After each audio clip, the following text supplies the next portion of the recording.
കൊടുങ്ങല്ലൂരിൽ തുള്ളുന്നത് പ്രേതങ്ങളാണ്, കോമരങ്ങൾ എന്ന് സാധകരായിട്ട് വ്രതാനുഷ്ഠാനത്തോടു കൂടി നാടിൻ്റെ നാനാഭാഗങ്ങളിൽ നിന്ന് വരുന്ന ആളുകളാണ് അവിടെ തുള്ളുന്നത്.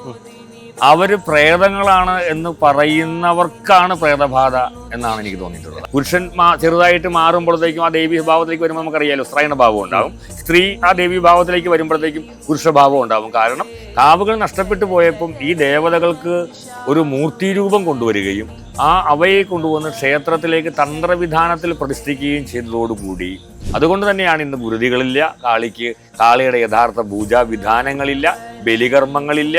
കാളി പറഞ്ഞിന്ന് കാളി ഭദ്രകാളി എന്നുള്ള പേര് പോലും ഇല്ല. കാളിയുടെ പൂർണ്ണകലയിലുള്ള പൂജകളൊന്നും ഇല്ലാതെയായി ഇന്ന് കാളി പേരിന് മാത്രമുള്ള ഒരു ദേവതയായിട്ട്. അതേപോലെ തന്നെ എന്നോട് ഒരാൾ പറഞ്ഞൊരു വിഷയമാണ്, ഈ കൊടുങ്ങല്ലൂർ എന്ന് തുള്ളുന്ന പുരുഷ കോമരങ്ങൾ എടുത്തു വെച്ച് നോക്കുകയാണെങ്കിൽ അതിൽ കൂടുതൽ ഒരു സ്ത്രൈണതയിലേക്ക് പോകുന്ന ആളുകളാണ്. ചിലരൊക്കെ ട്രാൻസ്ജെൻഡേഴ്സ് ആയിട്ട് മാറുന്നുണ്ട് എന്ന് പറയുന്നൊരു വിഷയം. ഇത് അദ്ദേഹം എന്നോട് പറഞ്ഞത് അത് കൃത്യമായിട്ട് മൂലാധാരത്തെ ഉയർത്താൻ കഴിയാത്തത് കൊണ്ടാണ് ഈ ഒരു വിഷയം ഉണ്ടാകുന്നത്. അതേപോലെ ചില ആളുകൾ പറയുന്നത് കേട്ടിട്ടുണ്ട്. ഈ ചില ആളുകൾ നമ്മുടെ ചാനലിൽ തന്നെ വന്ന് പറഞ്ഞതാണ്, കൊടുങ്ങല്ലൂരിൽ തുള്ളുന്നത് പ്രേതങ്ങളാണ്, കോമരങ്ങൾ എന്ന്. അത് അവിടുത്തെ ദേവതയുടെ പ്രേത സ്വരൂപമാണ് തുള്ളുന്നത് എന്നൊക്കെ പറയുന്നുണ്ട്. ഇതിൻ്റെ ഒരു യാഥാർത്ഥ്യം എന്താണ്? അല്ലെ, കൊടുങ്ങല്ലൂര് സാധകരായിട്ട് വ്രതാനുഷ്ഠാനത്തോടു കൂടി നാടിൻ്റെ നാനാഭാഗങ്ങളിൽ നിന്ന് വരുന്ന ആളുകളാണ് അവിടെ തുള്ളുന്നത്. അവർ പ്രേതങ്ങളാണ് എന്ന് പറയുന്നവർക്കാണ് പ്രേതബാധ എന്നാണ് എനിക്ക് തോന്നിയിട്ടുള്ളത്. ആ പറയുന്നവർക്കാണ് പ്രേതബാധ. കാരണം ഇത് കാണുമ്പോൾ പലപ്പോഴും അവർക്ക് പ്രേതബാധയുള്ളവന് കാണുമ്പോൾ ഈ തുള്ളുന്നത് പ്രേതമാകും എന്നൊരു തോന്നലുണ്ടാകാം. അതുകൊണ്ട് അവർക്കാണ് ഇത് പറയുന്ന ആളുകളോ ചിന്തിക്കുന്ന ആൾക്കാർക്കായിരിക്കും പ്രേതബാധയുള്ളത്. ആ വിഷയത്തെ സംബന്ധിച്ചിട്ട് ഒരു ദേവതയുടെ ഭാവം പ്രേതമാകൂല. കാരണം ഏതൊരു പ്രേതത്തെയാണെങ്കിലും വിഗ്രഹ രൂപത്തിലേക്ക് കൊണ്ടുവരുമ്പോൾ അവിടുത്തെ പ്രേതകലകളെ മാറ്റിയിട്ടാണ്, അവിടുത്തെ ദൈവകലകളെ സംയോജിപ്പിച്ചാണ് അവിടെ പ്രതിഷ്ഠ നടത്തുന്നത്. അതായത് നിഗ്രഹ കലകളുള്ള ഏത് ഒരു മൂർത്തിയാണെങ്കിൽ പോലും ആ മൂർത്തിയെ പ്രതിഷ്ഠാ സങ്കേതത്തിലേക്ക് കൊണ്ടുവരുമ്പോൾ അനുഗ്രഹ കലകളെ സംയോജിപ്പിച്ചുകൊണ്ട് നിഗ്രഹ കലകളെ പൂർണ്ണമായി മാറ്റും. അതായത് പ്രേതകലകളെ പൂർണ്ണമായി മാറ്റിയതിന് ശേഷമാണ് ഒരു പ്രതിഷ്ഠ അവിടെ നടത്തുന്നത്. അതുകൊണ്ട് തന്നെയാണ് നാടിന് പലപ്പോഴും ഭയാനകയും ഭീതിയും വിതച്ചിട്ടുള്ള യക്ഷികളെ പോലും ഇന്ന് ദേവതാ സ്വരൂപത്തിൽ പൂജിക്കുന്ന പല ക്ഷേത്രങ്ങളുമുണ്ട് നമ്മുടെ നാട്ടിൽ. എന്തുകൊണ്ടാണെന്നറിയോ? ആ കാലത്ത് അവർക്കുണ്ടായിരുന്ന പ്രേതകലകൾ കൂടുതലായിരുന്ന ഭാവമായിരുന്നു.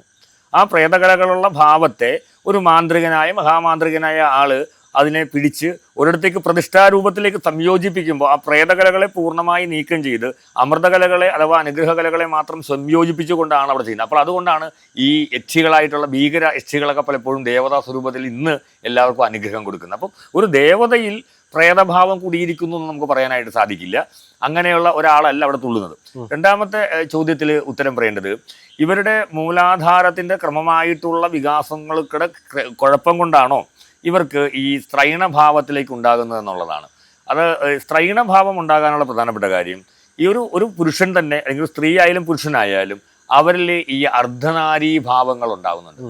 അതായത് പുരുഷത്വത്തിൽ സ്ത്രീ, അതിപ്പോൾ നമ്മൾ ആധുനിക ശാസ്ത്രങ്ങൾ പറയുന്നുണ്ടല്ലോ, 2 തരത്തിലുള്ള ഹോർമോണുകൾ ഒരാളിൽ പ്രവർത്തിക്കുന്നുണ്ട്. അത് ഏറിയും കുറഞ്ഞിരിക്കും. ഇപ്പോൾ പുരുഷനായിരിക്കുന്ന ഒരുപാട് ആളുകൾക്ക് താടിയും മീശയും വളരാത്ത സ്ത്രീ ഹോർമോണിൻ്റെ കൂടുതൽ കൊണ്ടാണ്. മീശയും താടിയൊക്കെ വളർന്ന സ്ത്രീകളുണ്ട്. അതെന്താണ്? പുരുഷ ഹോർമോണിൻ്റെ വ്യതിയാനം കൊണ്ടാണ്, ബാലൻസിങ് ഇല്ലാത്തത് കൊണ്ടാണ്. അപ്പോൾ ഇവിടെ മാറുമ്പോൾ ഈ ഭദ്രകാളിയെ മാത്രം ആരാധിക്കുന്ന സമയത്ത് അവരിലുണ്ടാകുന്നത് ഞാൻ ഈ പറയുന്ന പോലെ അവരുടെ മൂലാധാരത്തിൽ ഉണരുന്നതിൻ്റെ കുഴപ്പം കൊണ്ടല്ല, മറിച്ച് അവർ ആ ദേവീഭാവമായി ആ മൂർത്തിഭാവമായി മാറാനായിട്ടുള്ള ശ്രമമാണ് സാധന. ഞാൻ നരൻ നാരായണനായി മാറാൻ പോവുകയാണ്, അല്ലെങ്കിൽ ഞാൻ എൻ്റെ മൂർത്തിഭാവമായിട്ട് ഞാൻ പോവുകയാണ്. അപ്പോൾ എൻ്റെ ശാരീരികമായ പല പ്രത്യേകതകൾക്കും ഈ മൂർത്തിയുമായിട്ട് സാമ്യത ഉണ്ടാകും. ഇപ്പോൾ നരസിംഹത്തിനെ പിന്നെ ആരാധിക്കുന്ന ഒരാളെ സംബന്ധിച്ച് ശ്രീകൃഷ്ണനെ ആരാധിക്കുന്ന ഒരാളെ പോലെ അല്ല ഇരിക്കുന്നത്. ഇപ്പോൾ ഒരു ചെറിയ ഉദാഹരണം ഞാൻ പറഞ്ഞുതരാം. നിങ്ങൾ സാധാരണയായിട്ട് നമുക്ക് പ്രേക്ഷകർക്കൊക്കെ നിങ്ങൾക്കൊക്കെ കാണാം, ഒരു വൈഷ്ണവ ക്ഷേത്രത്തിലെ പൂജാരിയെ നിങ്ങൾ കണ്ടാൽ തിരിച്ചറിയാം. എന്തുകൊണ്ടായിരിക്കും? വൈഷ്ണവ ക്ഷേത്രത്തിലെ പൂജാരി സ്വമേധയെ നല്ല ഒരു വളരെ ശാരീരിക ഇതുകൊണ്ടുള്ള വണ്ണമുള്ള ആളായിരിക്കും, ശാരീരികമായിട്ടുള്ള ഭാരം കൂടുതൽ ആളായിരിക്കും, ശരീര പുഷ്ടിയുള്ള ഒരാളായിരിക്കും. അദ്ദേഹത്തിൻ്റെ ശരീരത്ത് ആഢ്യാഭരണങ്ങളൊക്കെ ഒരുപാട് ചിലപ്പോൾ ഉണ്ടായിരുന്നിരിക്കാം, കുറിക്കൂട്ടുകളൊക്കെ കൊണ്ട് അദ്ദേഹം നിറച്ചിട്ടുണ്ടാകാം, നല്ല കസവുള്ള മുണ്ടൊക്കെ ഉടുത്ത് അദ്ദേഹം വരുമ്പോൾ തന്നെ നമുക്കറിയാം ഒരു എടുപ്പൊക്കെ ഉണ്ടാവും. അവിടെ അത് വിഷ്ണുവിനെ ആരാധിക്കുന്ന ഒരാളാണ് എന്നുള്ളത് നമുക്ക് കാണാം. എന്നാൽ നേരെ തിരിച്ച് നിങ്ങളുടെ ശിവന്റെ അമ്പലത്തിൽ പോയിട്ട് അവിടുത്തെ ഒരു ശാന്തിക്കാരനെ കണ്ട പെട്ടെന്ന് ഐഡന്റിഫൈ ചെയ്യാൻ പറ്റും. എങ്ങനെ അറിയോ? അദ്ദേഹത്തിന്റെ കയ്യിൽ ഈ പറഞ്ഞ കുറിക്കൂട്ടുകളൊന്നും ഉണ്ടാവില്ല. കുറച്ച് ഭസ്മങ്ങൾ ഇങ്ങനെ കൂട്ടിയിട്ട് അതൊക്കെ ഇങ്ങനെ വിയർപ്പിൽ ഇങ്ങനെ ഇളകിയിരിപ്പുണ്ടാവും. ഒരു രുദ്രാക്ഷമാല ചിലപ്പോൾ അഷ്ടിക്കുണ്ടാവും. ഒരു പൂണൂല്, ഒരു ചുട്ടിത്തോർത്ത്, മെലിഞ്ഞ് ഉണങ്ങിയ ഒരു മനുഷ്യൻ. മുഖമൊന്നും അത്ര വലിയൊന്നുമല്ല, ഉണങ്ങി വലിഞ്ഞൊരു മനുഷ്യനായിരിക്കും. അങ്ങനെ കൃത്യമായി മുടിയൊക്കെ വെട്ടി താടിയൊക്കെ സേവ് ചെയ്ത് അങ്ങനെയൊന്നുള്ള ഒരാളൊന്നും ആയിരിക്കില്ല. ഒരു തരം എന്തുകൊണ്ടാണെന്നറിയോ? ആ മൂർത്തിഭാവമായിട്ട് അദ്ദേഹം താതാത്മ്യം പ്രാപിക്കുന്നത് കൊണ്ടാണ്. ഇദ്ദേഹം വിഷ്ണു ഭാവത്തിൽ താതാത്മ്യം പ്രാപിക്കുന്നതുകൊണ്ടാണ്. അപ്പോൾ രണ്ടുപേരുടെയും സാധനകൾ കണ്ടാൽ തിരിച്ചറിയാൻ പറ്റുന്നത് അദ്ദേഹത്തിന് സിദ്ധി കുറച്ച് കൂടിയ ആളായിരിക്കും. അദ്ദേഹത്തിൻ്റെ സമ്പ്രദായത്തിൽ ഭയങ്കരമായി നിഷ്കർഷതപ്പെടുത്തുന്ന ഒരാളായിരിക്കും അദ്ദേഹം. അമിതമായി ഭക്ഷിക്കാത്ത ഒരാളായിരിക്കും. പക്ഷെ വൈഷ്ണവ ഭാവത്തിൽ പറഞ്ഞാൽ അമിതമായി ഭക്ഷണം കഴിക്കുന്ന ഒരാളാകാം. അപ്പോൾ ഈ മൂർത്തിയായിട്ട് ഈ ദേവി ഉപാസകരോ? ദേവി ഉപാസകർക്ക് വരുന്നതാണ് ശാക്തേയമായിട്ടുള്ള കഴിവുകൾ. അവരെ നമുക്ക് കണ്ടാൽ അവരുടെ മുഖത്ത് കണ്ടാൽ തീക്ഷ്ണഭാവം ഉണ്ടാകും. അവരുടെ അടുത്തേക്ക് വരുമ്പോൾ തന്നെ വളരെ ചൂട് നമുക്ക് അനുഭവപ്പെടും. അവരുടെ സംസാരത്തിലും ശൈലിയിലുമൊക്കെ വളരെ ദൃഢതയുണ്ടാകും. പെട്ടെന്ന് കോപിക്കുന്ന ആളുകളായിരിക്കും അവർ. അപ്പോൾ ആ ദേവീഭാവത്തിൽ അത് ഈ പറഞ്ഞ ഭദ്രകാളിയുടെ കാര്യമാണ് ഞാൻ പറഞ്ഞത് കേട്ടോ, ഭദ്രകാളിയെ കുറിച്ചിട്ട്. മറ്റ് ദേവതകളൊക്കെ ആണെങ്കിൽ അത് സമാനമായിട്ടുണ്ടാകും. പക്ഷെ സാധന ചെയ്യുന്ന കൂടുതൽ ആൾക്കാരും എന്താ, ശിവൻ, വിഷ്ണു, ഭദ്രകാളി അങ്ങനെയുള്ള മൂർത്തികളെയാണല്ലോ സാധന ചെയ്യുന്നത്. അപ്പോൾ അവരുടേതായിട്ടുള്ള രീതികൾ ഉണ്ടാകും. അപ്പോൾ ഈ അവരിൽ ഉണ്ടാകുന്ന ആ മൂർത്തിയുമായി താതാത്മ്യം പ്രാപിക്കാനുള്ള അവരുടെ ശരീരത്തിൻ്റെ പ്രത്യേകതയാണ്. ആ ശാരീരിക പ്രത്യേകതകൾ കൊണ്ടാണ് അവർ ഈ പുരുഷൻ ചെറുതായിട്ട് മാറുമ്പോഴത്തേക്കും ആ ദേവീ ഭാവത്തിലേക്ക് വരുമ്പോൾ നമുക്കറിയാലോ സ്ത്രൈണഭാവം ഉണ്ടാകും. സ്ത്രീ ആ ദേവീ ഭാവത്തിലേക്ക് വരുമ്പോഴത്തേക്കും പുരുഷഭാവം ഉണ്ടാകും. കാരണം രണ്ട് ഭാവങ്ങളും സമരസമായി സംയോജിക്കപ്പെടുന്ന ഒരു ഭാവമാണ് ഈ ഭദ്രകാളി എന്ന് പറയുന്നത്. അപ്പോൾ ഭദ്രകാളി എന്ന് പറയുന്ന ദേവതയ്ക്ക് രണ്ടും സമഞ്ജസമായി സമ്മേളിക്കപ്പെടുന്നത് കൊണ്ട് വരുന്ന ആളുകൾക്ക് അവരുടെ ഫിസിക്കൽ ചേഞ്ച് അല്ലെങ്കിൽ ശാരീരികമായിട്ടുള്ള മാറ്റങ്ങൾ അത് ആ മൂർത്തിഭാവത്തിന് സമാനമായിരിക്കും. അവരൊക്കെ അത്രയധികം ഈ ദേവിയെ ആരാധിക്കുന്നില്ല. അതായത് ഒരു പൂജ ചെയ്തിട്ട് പോകുന്ന തൊഴിലാളികളല്ല. അവർ ഇതിന് വ്രതം നോറ്റ് ജീവിതം തന്നെ ദേവിക്ക് വേണ്ടി സമർപ്പിച്ച് നിത്യേന എന്നുള്ള സാധനാകർമ്മങ്ങൾ ചെയ്ത് ദേവിയുടെ ചിത്രങ്ങൾ വച്ച് അതിൻ്റെ മുന്നിലിരുന്ന് ഈ പിന്നെ ബലിയോടുകൂടിയോ അല്ലെങ്കിൽ ഗുരുതിയോടുകൂടിയോ ഉള്ള കർമ്മങ്ങളൊക്കെ അനുഷ്ഠിക്കുകയും ജപസാധനകളൊക്കെ ചെയ്യുന്ന ആളുകളാണ് അവരത്. ചുവപ്പ് പട്ടൊക്കെ കൊടുത്തിട്ട്. അപ്പോൾ ദേവിയായിട്ട് സമ്മേളിക്കാനുള്ളൊരു ഭാവം അവരിലുണ്ടാകും. നമ്മൾ പറഞ്ഞു വന്ന വിഷയത്തിൽ തന്നെ ഇപ്പോൾ പ്രേതകലയെ പറ്റി നമ്മൾ സംസാരിച്ചു വന്നു. പക്ഷേ എന്തുകൊണ്ടാണ് ഈ കൊടുങ്ങല്ലൂരും ചോറ്റാനിക്കരയും ഒക്കെ പ്രേതബാധയൊക്കെ ഉണ്ട് എന്ന് പറയുന്ന ആളുകളെ അവിടെ കൊണ്ടുവന്ന് കുടിയിരുത്തുന്നത് അല്ലെങ്കിൽ അവരെ അവിടെ ഇരുത്തുന്നതും അതൊക്കെ എന്തുകൊണ്ടാണ്? അതായത് എല്ലാ പ്രേതത്തിനും സാധാരണയായിട്ട് മാന്ത്രികരെല്ലാവരും പ്രേതത്തിനെ ആവാഹിക്കാനായിട്ടൊക്കെ ഉപയോഗിക്കുന്ന മൂർത്തി ഭദ്രകാളി. അതായത് ഈ ഭദ്രകാളി എന്ന് പറയുന്ന മഹാകാളിക്ക് മുന്നിൽ, ഈ കാലത്തിൻ്റെ ആ ദേവതയായ കാളിക്ക് മുന്നിൽ അടങ്ങാത്ത ഒരു ശക്തിയും ഇല്ല എന്നുള്ളതാണ് സത്യം. അതുകൊണ്ട് തന്നെയാണ് അത്തരം ക്ഷേത്രങ്ങളിൽ എല്ലാ ഭദ്രകാളി ക്ഷേത്രത്തിലുമല്ല, നമുക്കറിയാം കേരളത്തിലെ എല്ലാ ഭദ്രകാളി ക്ഷേത്രത്തിലും അങ്ങനെയുള്ള സമ്പ്രദായങ്ങളില്ല. വളരെ കുറച്ചുള്ളിടത്ത് മാത്രമേ ഉള്ളൂ. അതായത് പൂർണ്ണമായും ശാക്തേയ രീതിയിലുള്ള ദേവതാ ക്ഷേത്രങ്ങളിൽ മാത്രമാണ് ഇന്ന് ഭദ്രകാളിയെ ഇതുപോലെ പതുക്കെ ഭദ്രകാളി എന്ന് പറയുന്നത് മാറ്റി ഭഗവതി എന്നുള്ള പേരിലേക്ക് ആറ്റി ഭദ്രകാളി ക്ഷേത്രം എന്നുള്ള ബോർഡ് പോലും ഇന്നൊരിടത്തും ഇല്ല. കാരണം അതിൻ്റെ ഒരു പ്രത്യേകതയും കൂടെയുണ്ട്. അതും കൂടെ നമ്മൾ ചരിത്രത്തിൻ്റെ പശ്ചാത്തലത്തിൽ നമ്മൾ കാണേണ്ടതാണ്. ഇവിടെ വരുന്ന വൈദിക സമ്പ്രദായത്തിൻ്റെ വരവോടുകൂടി ഭദ്രകാളി വൈദിക സമ്പ്രദായത്തിലുള്ള ദേവതാരൂപം ആയിരുന്നില്ല.